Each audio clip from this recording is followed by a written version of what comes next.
Naranasan mo na bang humingi ng atensyon?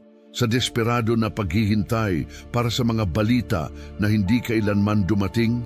Upang mabuhay na parang ang iyong pag-iral ay nakasalalay sa isang tulad ng namimiss kita o anumang mumo na nagpapatunay na may kahulugan ka sa isang tao?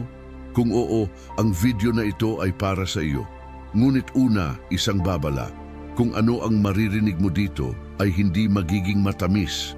Hindi nito masira ang iyong ego, masasaktan ito. Dahil kung ano ang hindi sinabi sa iyo ng sinuman at kung ano ang ipinapakita ng stoicism ng walang awa, ay hanggat kailangan mo ang tingin ng isang tao upang makaramdam ng buhay, nakulong ka. Nakulong sa isang hindi nakikitang laro ng pagpapatunay. Nakulong sa ilusyon na may darating para kumpletuhin ka. Nakulong sa ugali ng paghihintay para sa iba na ibigay sa iyo ang hindi mo nagkaroon ng lakas ng loob na ibigay sa iyong sarili, pag-ibig, paggalang at presensya. Sa video na ito, gagawa kami ng isang malinis na hiwa, pagbawas ng emosyonal na pag-asa, tanggalin ang ilusyon na ang iyong kapayapaan ay nagmumula sa labas. Naiintindihan mo na ang iyong tunay na kalayaan ay nagsisimula sa eksaktong sandali na tumigil ka sa paghihintay upang maghintay para sa balita, para sa mga mumo, para sa kaligtasan.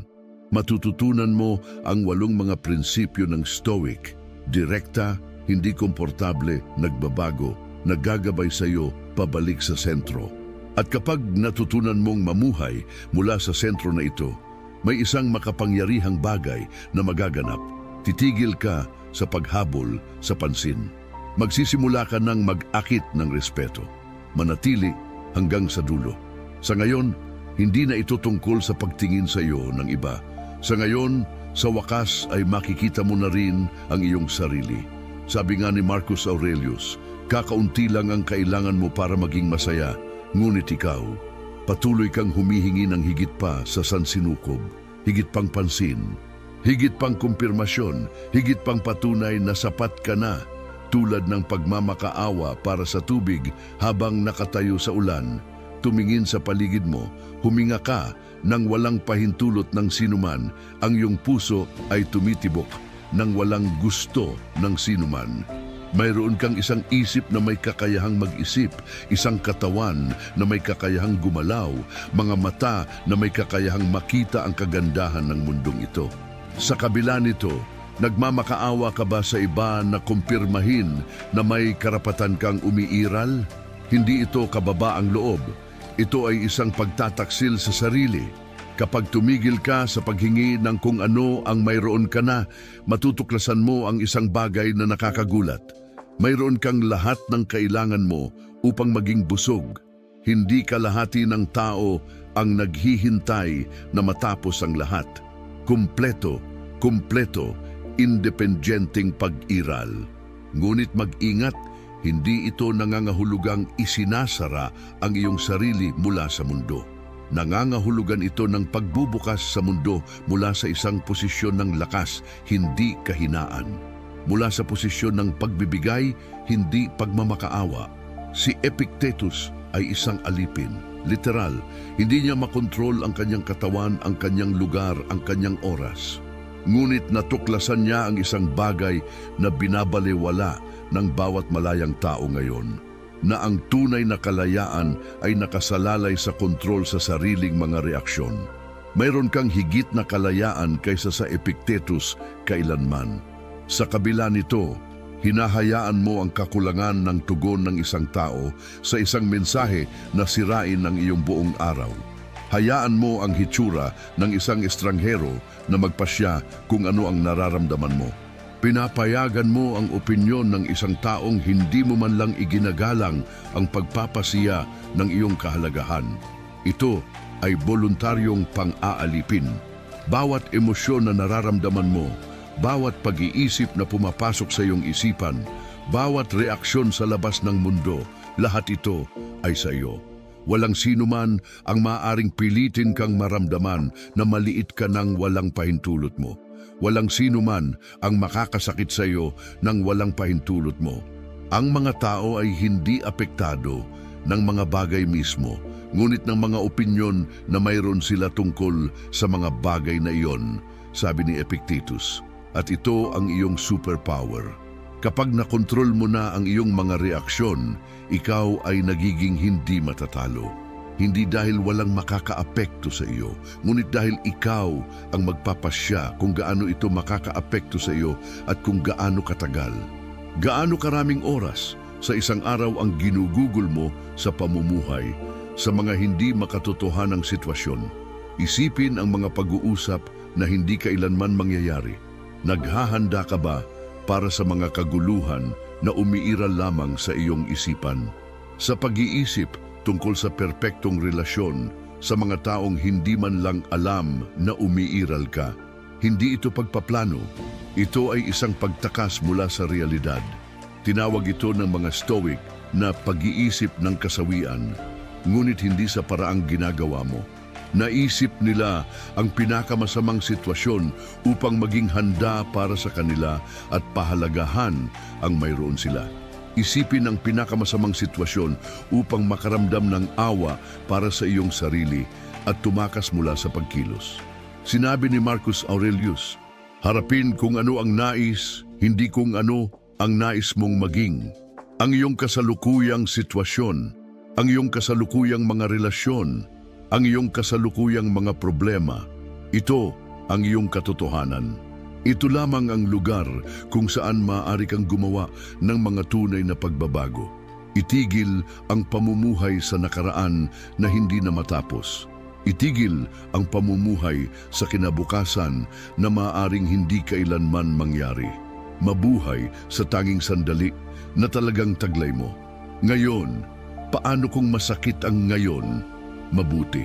Ang sakit ay nangangahulugang buhay ka. Nangangahulugan ito na hindi ka nakatakas sa mga imahinasyon. Nangangahulugan ito na mayroon kang isang pagkakataon na gumawa ng isang tunay na pagkakaiba. Mahirap itong lunukin, ngunit makinig ng mabuti. Karamihan sa iyong pagdurusa ay naidulot ng iyong sarili. Hindi ko tinutukoy ang pisikal na sakit o tunay na trahedya. Ang tinutukoy ko ay ang pang-araw-araw na pagdurusa na ipinapataw mo sa iyong sarili sa pamamagitan ng iyong paraan ng pag-iisip. Naghihintay ka para sa balita, nagdurusa ka. Hindi mo nakukuha ang mensaheng ito, nagdurusa ka ng higit pa. Sa wakas ay nakukuha mo na ang mensahe, ngunit hindi ang gusto mo, mas lalo kang nagdurusa. Nakukuha mo ng eksakto ang mensahe na gusto mo. Ngunit ngayon, nag-aalala ka tungkol sa susunod. Hindi ito pag-ibig, ito ang adiksyon sa pagdurusa. Sinabi ni Seneca ang isang bagay na magbabago sa iyong buhay kung talagang nauunawaan mo ito. Mas nagdurusa kami sa imahinasyon kaysa sa katotohanan. Karamihan sa iyong sakit ay hindi nagmumula sa kung ano ang nangyayari, ngunit mula sa mga kwento na sinasabi mo sa iyong sarili tungkol sa kung ano ang nangyayari. Walang sumasagot sa mensahe mo, katotohanan. Ngunit ang kwentong sinasabi mo sa iyong sarili, hindi ako mahalaga, hindi niya ako gusto, tinanggihan ako, ay iyong nilikha at maaari mong baguhin ito. Maaari kang pumili ng ibang kwento. Mayroon itong sariling mga issue. Hindi lahat ng mensahe ay nangangailangan ng tugon. Ang aking halaga ay hindi nakasalalay sa mga sagot ng isang tao. Maaari ka ring pumili ng walang kwento, isang katotohanan lamang na walang karagdagang kahulugan. Ang pagdurusa ay isang hudyat na ikaw ay nakadikit sa isang bagay na hindi mo kontrolado. At iyon ay magandang balita, dahil nangangahulugan ito na maaari kang alisan ng balat. Narito ang isang listahan ng mga bagay na maaari mong kontrolin. Ang iyong mga saloobin, ang iyong mga salita, ang iyong mga kilos, ang iyong mga reaksyon. Katapusan ng listahan. Narito ang isang listahan ng mga bagay na hindi mo makontrol. Kung ano ang iniisip ng iba tungkol sa iyo, kung ano ang nararamdaman ng iba tungkol sa iyo, kung paano tumugon ng iba sa iyo, kung mahal ka ng iba, kung iginagalang ka ng iba, kung ang iba ay tumutugon sa iyong mga mensahe, kung ang iba ay nabubuhay hanggang sa iyong mga inaasahan, at milyon-milyong iba pang mga bagay. Ngunit ikaw, palagi mong sinusubukang kontrolin ang pangalawang listahan. Iyon ang dahilan kung bakit ikaw ay nabubuhay sa ilalim ng palagiang stress. Ito ay tulad ng pagsisikap na magmaneho ng kotse sa pamamagitan ng paghawak ng mga gulong sa likuran. Maaari mong i-stretch hanggat gusto mo. Ang kotse ay pupunta kung saan ang driver ay nagmamaneho pa rin. Sa mga relasyon, ikaw ay isang pasahero, hindi isang driver. Maaari mong maimpluwensyahan ang direksyon. Maaari mong ipaalam ang iyong mga pangangailangan. Maaari kang maging pinakamahusay na bersyon ng iyong sarili, ngunit hindi mo makokontrol kung saan nagtatapos ang ibang tao sa huli.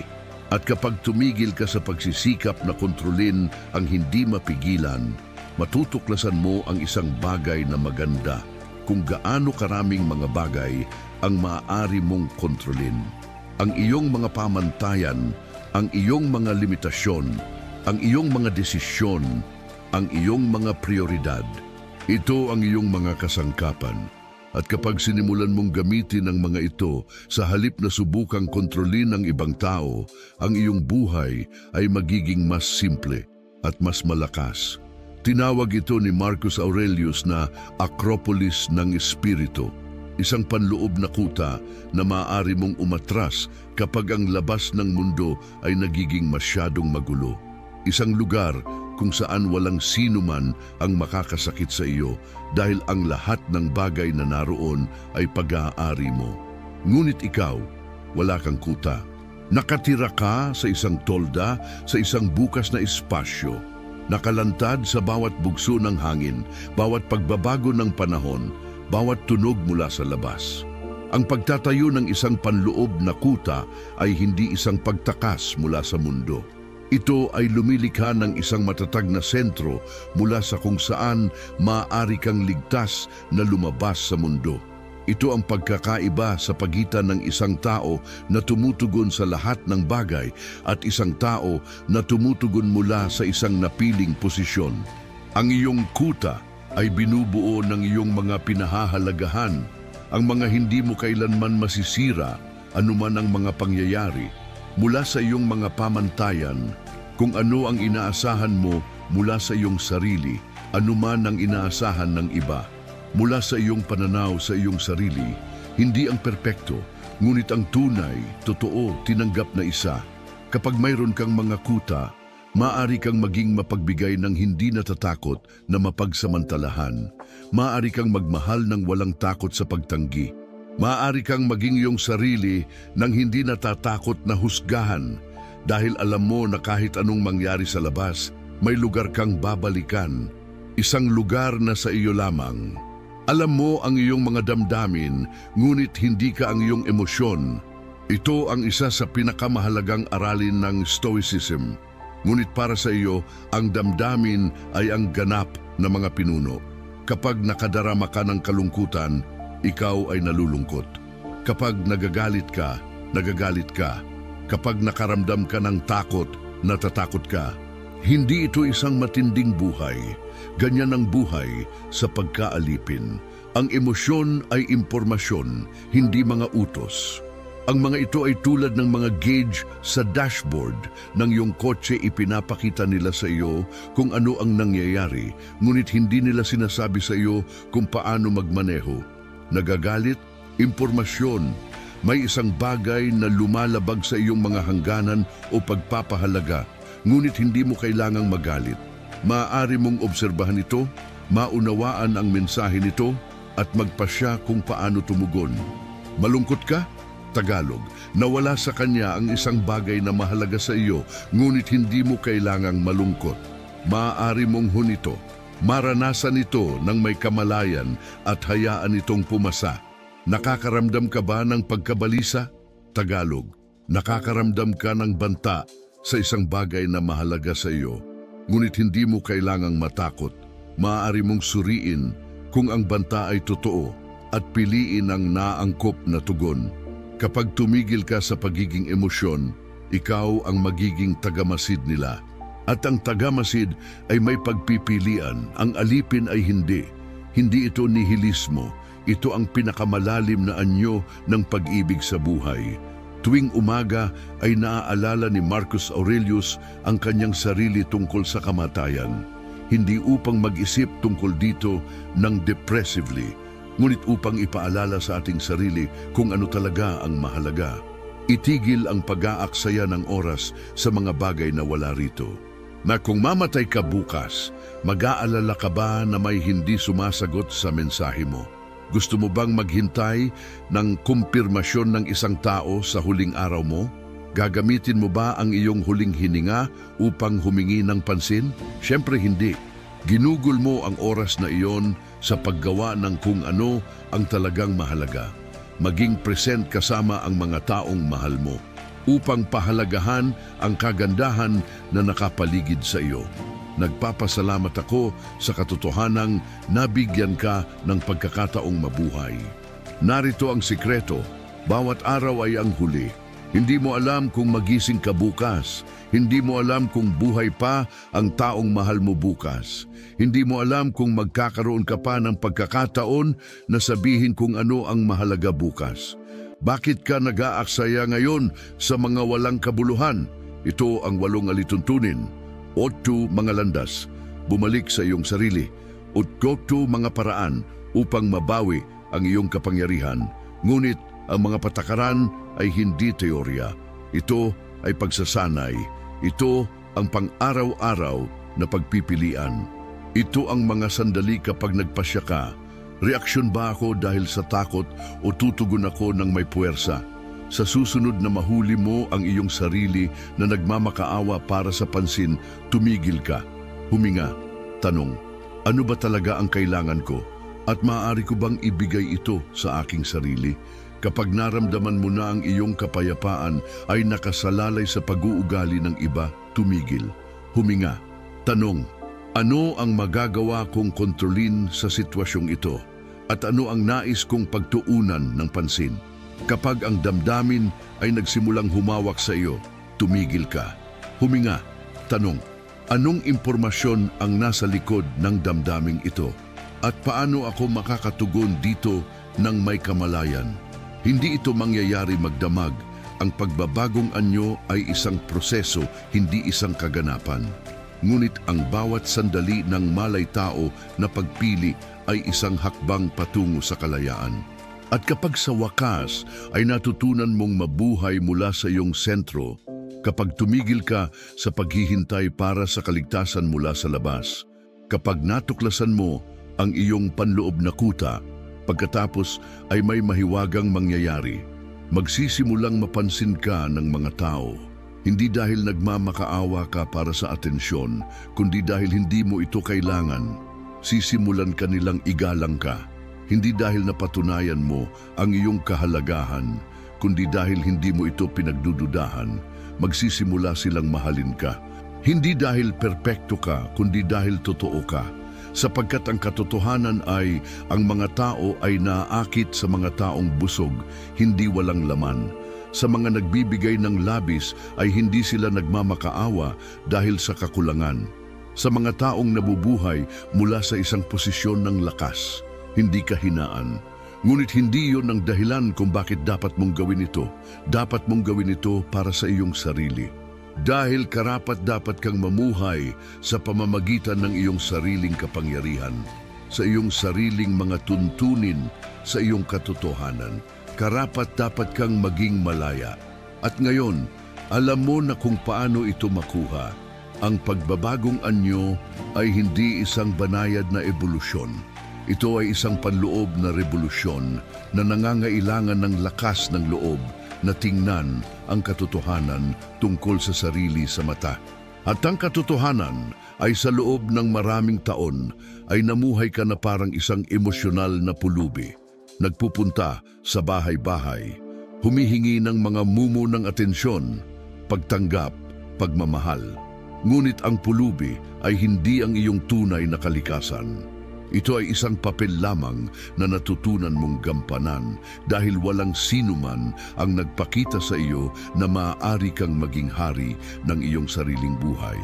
na ikaw ang magiging pinagmumulan ng kung ano ang hinahanap mo sa iba. Na maaari kang maging buo, kumpleto, umaasa sa sarili at sa parehong oras bukas sa malalim na koneksyon sa ibang tao. Naunawaan ng mga Stoic ang isang bagay na nawala sa modernong mundo, ang pagkakaiba sa pagitan ng pag-iisa at pag-asa sa sarili. Ang kalungkutan ay ang takot na mag-isa sa piling ng iyong sarili. Ang kalayaan ay ang kagalakan ng iyong sariling kumpanya. Kapag ikaw ay malaya, hindi mo iniiwasan ang mga tao. Naaakit mo sila. Hindi mo kailangan ang kanilang kumpirmasyon. Ibinibigay mo sa kanila ang iyong kumpirmasyon. Hindi ka nagmamakaawa para sa pag-ibig. Natural lang na nagmumula ito sa iyo. Si Marcus Aurelius ay gumugol ng maraming taon sa larangan ng digmaan na napapaligiran ng libu-libong tao. Ngunit ang kanyang pinakamalalim na pagmumuni-muni ay naitala sa pag-iisa. Iniisip niya ang kanyang sarili. Ito ang pamagat ng kanyang mga tala. Dahil alam niya na ang tunay na lakas ay ipinanganak sa katahimikan, sa paghaharap sa iyong sariling mga saloobin, sa pagtanggap kung sino ka talaga kapag walang nanonood. Sino ka ba kung walang nakatingin? Ikaw pa rin ba ang sarili mo o nagsisimula ka ng magpanik? Masisiyahan ka ba sa iyong sariling mga saloobin? O agad kang naghahanap ng pagkagambala? Ang iyong halaga ba ay tumatagal o gumuho tulad ng isang bahay ng mga baraha? Ito ay isang pagsubok. Isang pagsubok na nabigo ang karamihan sa mga tao araw-araw. Iyon ang dahilan kung bakit sila ay nabubuhay sa isang patuloy na pagmamadali, sa patuloy na pagkagambala, sa patuloy na paghahanap para sa susunod na dosis ng panlabas na pagpapasigla. Dahil hindi nila kayang panindigan ang sarili nilang kumpanya. Itinuro ni Epictetus sa kanyang mga mag-aaral ang isang simpleng ehersisyo. Gumugol ng 1 oras sa isang araw sa iyong sarili. Walang telepono, walang libro, walang libangan. Ikaw lamang at ang iyong mga saloobin. Karamihan sa mga tao ay hindi maaaring tumagal ng 15 minuto.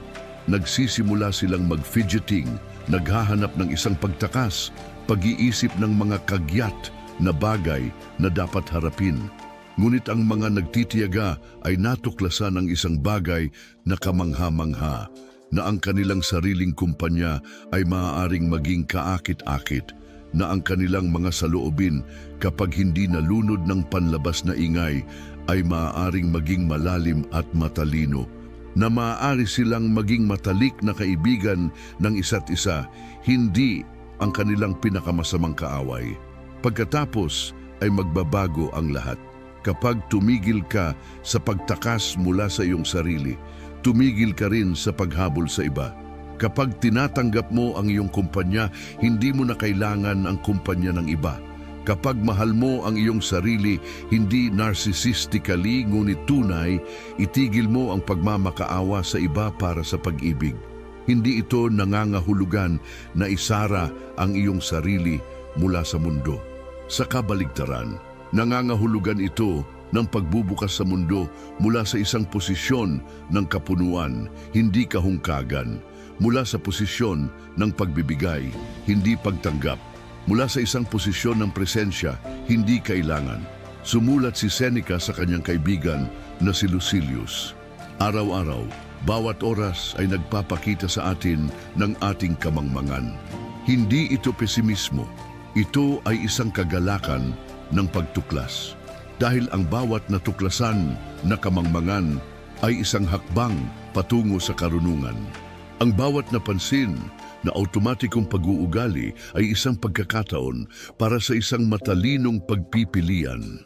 Ilang beses mo na bang automatikong inabot ang iyong telepono ngayon para makita kung may nag-iisip sa iyo?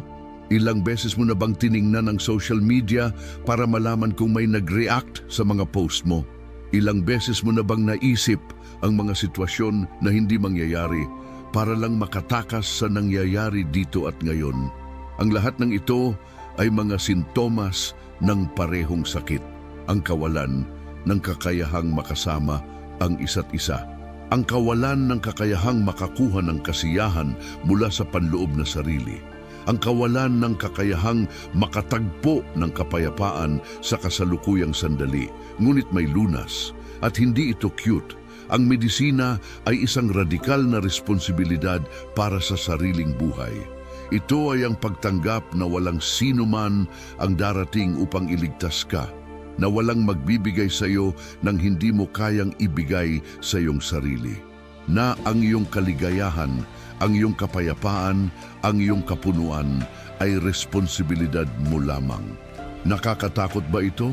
Mabuti. Ang takot ay nangangahulugan na mas malapit ka sa isang bagay na totoo. Ang takot ay ang hangganan sa pagitan ng kung sino ka noon at kung ano ang maaari mong maging.